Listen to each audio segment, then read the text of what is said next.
ายลมก็ลองทุกวันลมเอ้ยที่พัดมานั้นช่างบ่สงสารคนที่หนาวใจถ้าห่มกันหนาวเป็นหอยก็อุ่นเพียงกายแต่ยังบ่อุ่นภายในหนาวใจบ่มีคู่ครองเริ่มเดือน12งานดองก็เริ่มทุกคืนไอ้นี้ซ้ำใจสะอื้นคมคืนหัวใจเป็นน้องค่ำคืนนอนหนาวอยากได้สาวมาเป็นคู่ครองหัวใจอ้ายทั้งสี่ห้องบ่มีคู่ครองเหมือนคนอื่นเขาแม่เอ๋ยลูกอยากมีลูกมีเมียโปรดได้ส่งเสียอย่าให้ลูกนอนเหงาหากลูกมีคู่ซื่อสู้ดังคนอื่นเขาหวังว่าความโศกความเศร้านอนหนาวก็คงจะหายเดือน12อยากได้น้องมาเป็นคู่ซ้อนบ่แม่นให้มาหลอกหลอนบังงอนให้สำหัวใจไอ้นี่ฮักจริงจะเอาน้องยิ่งแนบกายอย่าปล่อยให้ไอ้หนาวตายหนาวลมเมื่อเดือน12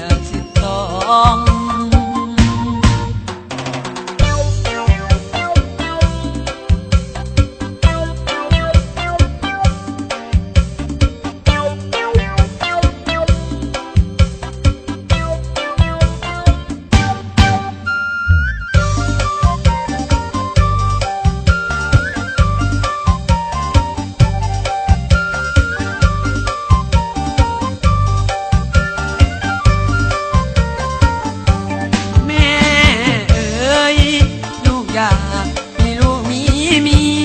ยโปรดได้ส่งเสียอย่าให้ลูกนอนเหงาหากลูกมีคู่ซื่อสู้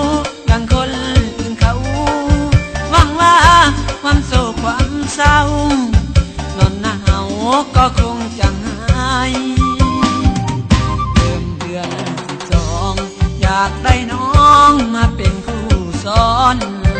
บ่แม่นให้มาหลอกหลอนมางอนให้สำหัวใจไอ้นี่ฮักจริงจะเอาน้องยิ่งแนบกายอย่าปล่อยให้ไอ้หนาวตายหนาวลมเมื่อเดือน12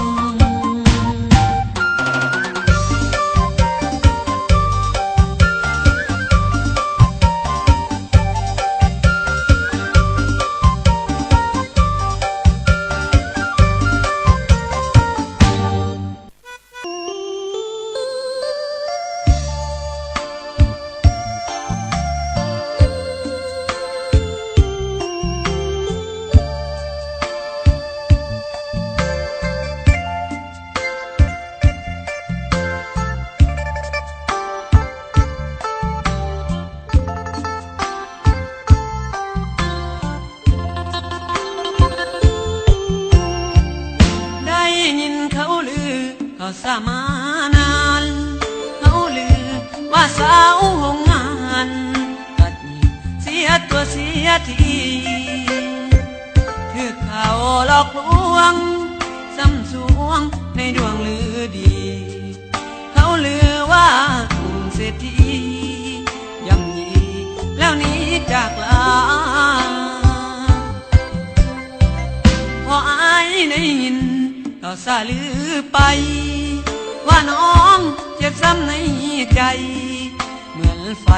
เผาในอุลาผู้ชายคนใดทำให้น้องเสียน้ำตาไอ้นี้จะขันอาสาขอมาเสร็จน้ำตานางรอแต่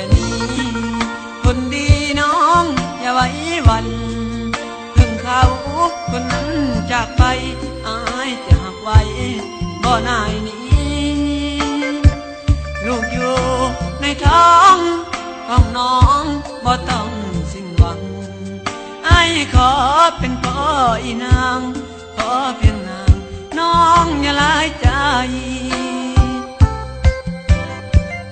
อายขอสมัครเป็นคู่จอมขวัญขอเพียงแต่สาวงาน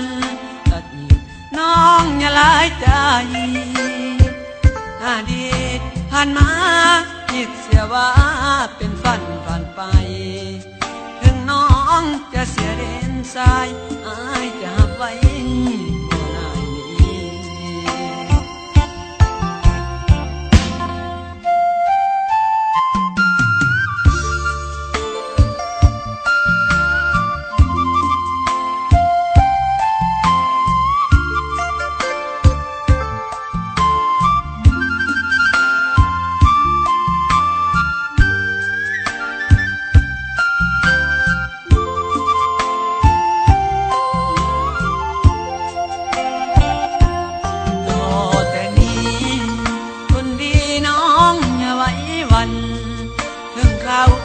คนนั้นจากไป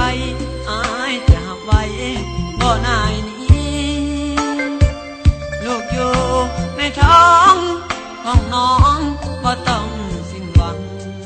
อายขอเป็นพ่ออีนางขอเพียงนางน้องอย่าหลายใจอายขอสมัครเป็นคู่จอมขวัญขอเพียงแต่สาวงานตัดหยิบน้องอย่าหลายใจอดีตผ่านมาคิดเสียว่าเป็นฝันผ่านไปถึงน้องจะเสียเด่นสายอายจะหักไว้บ่นายนี้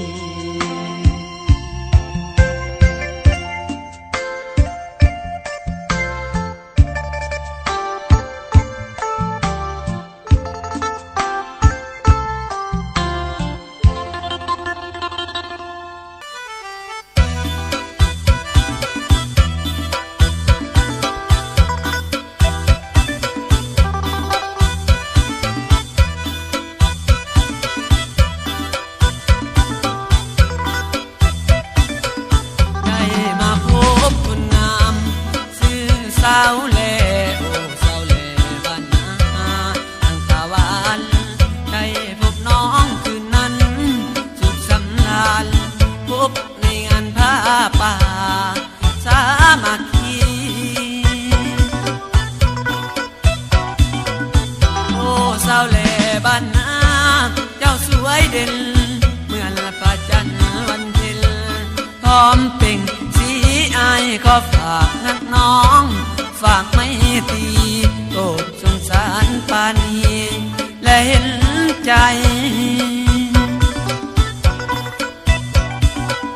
ให้นี่จากบ้านนามาหาน้องหวังปากของความรักให้สดใสยันแต่น้องคนดีบ่เห็นใจอยู่ที่ว่าอายยากจนคนบ่มี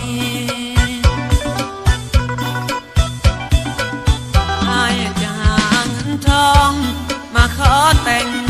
กระดองแกงให้พร้อมจะไปขอให้น้องคนดีตั้งตารอน้องจงรอวันนั้นวันนี้ว่า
ขอให้น้องคนดี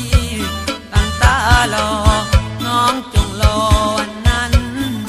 วันวิวา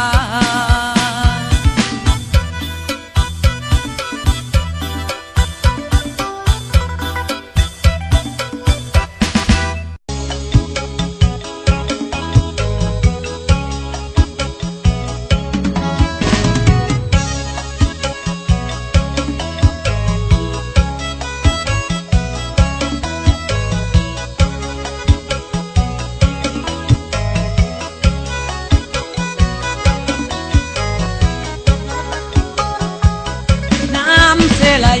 หลังแล้วไหลทางขึ้นมาน้ำของแต่ว่าเมื่อได้น้ำนองนั่นล่ะน้ำของจะไหลขึ้นหน่วยเมื่อนั้นละนะสาวนาถือว่าโศกสวยน้ำของน้ำเสน้ำมวยยิ่งทอมกันด้วยก็ยิ่งท่วมแห้งน้ำเสไหลหลังแล้วไหลทางขึ้นมาท่วมนาได้กินก็แต่ปูปลาเพราะว่าทุ่งนากลายเป็นน้ำเก่งนาทุ่งนาทำเต้างามๆก็เสียอย่างแห้งปีใดถ้ามีน้ำเก่งเราก็เสียแห้งเสียเงินทำมาไม่สบนี่นอเป็นสายน้ำลำเป็นสายน้ำเสไหลทางไหลล้นฝั่งขึ้นมาท่วมนาห้วยเฮามันน้อยน้ำไหลคอยยิ่งได้ยิ่งสาเมื่อใดโดนแกงมันยารับรองว่าเอาหน้าเสียหายน้ำคลองไหลหลังแล้วไหลทางไปหาน้ำเสท้องนาก็เหมือนทะเลเพราะว่าน้ำเสท่วมนาทุ่งกว้างข้าขอกับกรมถึงหินผมจงได้เห็นใจถ้ายิ่งคงเข้าใจปีต่อไปได้มีน้ำนอ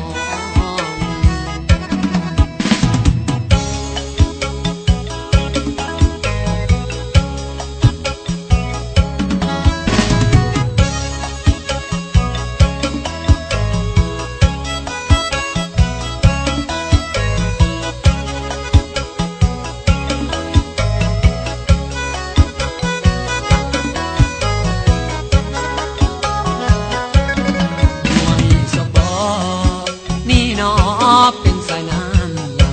ำเป็นสายน้ำเสไหลทางไหลล้นฝั่งขึ้นมาท่วมนาห้วยเฮามันน้อยน้ำไหลคอยยิ่งได้ยิ่งสาเมื่อใดโดนแกงมันยารับรองว่าเอาหน้าเสียหายน้ำคลองไหลหลังแล้วไหลทางมาน้ำเสท้องนาก็เหมือนทะเลเพราะว่าน้ำเสท่วมนาทุ่งกว้างข้าขอกับกรม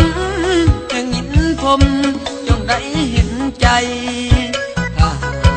ยินผมเข้าใจปีต่อไปได้มีน้ำนอง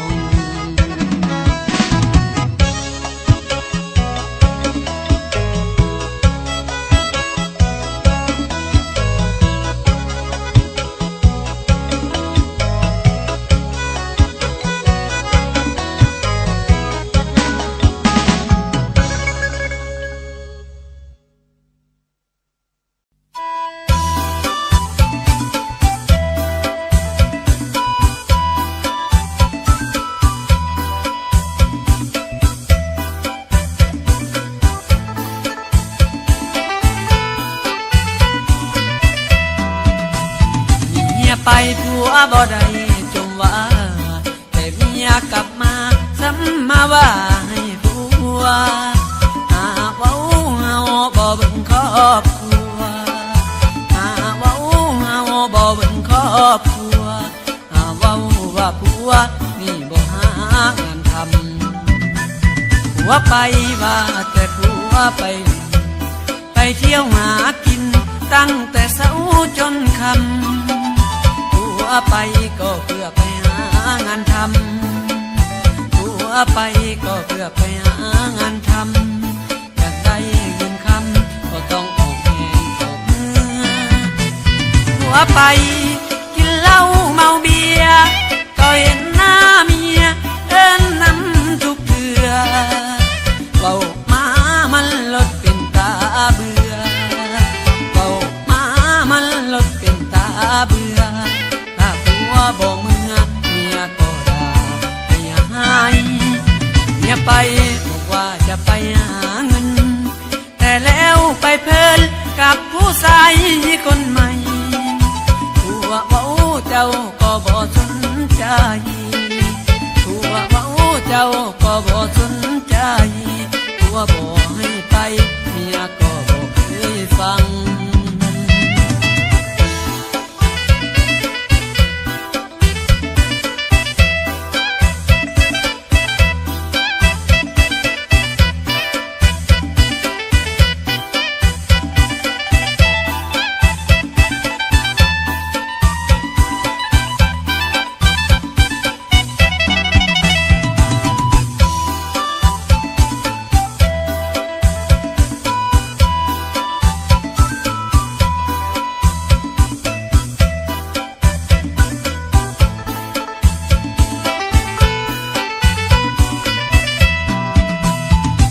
ไปกินเหล้าเมาเบียร์ก็เห็นหน้าเมียเอิ้นน้ำทุกเดือเบามามันลดเป็นตาเบื่อเบามามันลดเป็นตาเบื่อถ้าผัวบ่เมื่อเมียก็ด่าให้หายเมียไปบอกว่าจะไปหาเงินแต่แล้วไปเพลินกับผู้ชายคนใหม่เว้าเจ้าก็บ่สนใจผัวเว้าเจ้าก็บ่สนใจผัวบ่ให้ไปเมียก็บ่เคยฟัง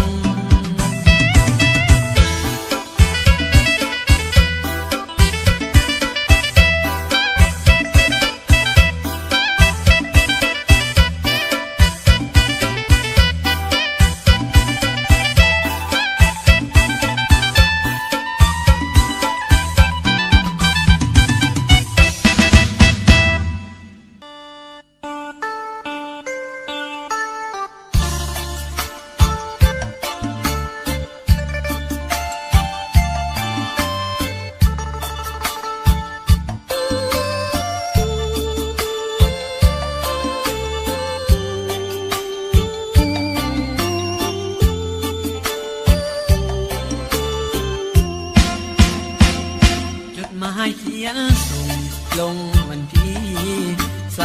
23ส่งถึงน้องคนงามวันที่23เดือน4ข้อสอบ96ยามฝนตกฝากไปสนีหับแล้วบ่นอคนดีส่วนไอ้นี้ยังคอยเมื่อน้องได้อ่านถ้าบ่สงสารก็ทิมไปจะเอาไปจุดเผาไฟจะทำอย่างใดให้บ่ว่าถ้าบ่เห็นใจเมื่อเอาสองนั้นเคยสัญญาอยู่กระท่อมปลายนาเอาสัญญาว่าบ่ลืมกันถ้าน้องลืมสัญญาในคืนนั้นจดหมายอ้ายคงเป็นมันคงบ่มีความหมายเสียแห่งไอ้เขียนด้วยความภาคเพียรและจริงใจถ้าน้องลืมง่ายได้ที่คงไว้มุนมองถ้าน้องได้อ่านก็ให้ตะวันตอบอ้ายไว้อ้ายก็แสนดีใจเมื่อเห็นจดหมายของน้องนางอย่าลืมสัญญาเลือดแก้วตาและงามง ก่อนแม่งำงอนอายคอยจดหมาย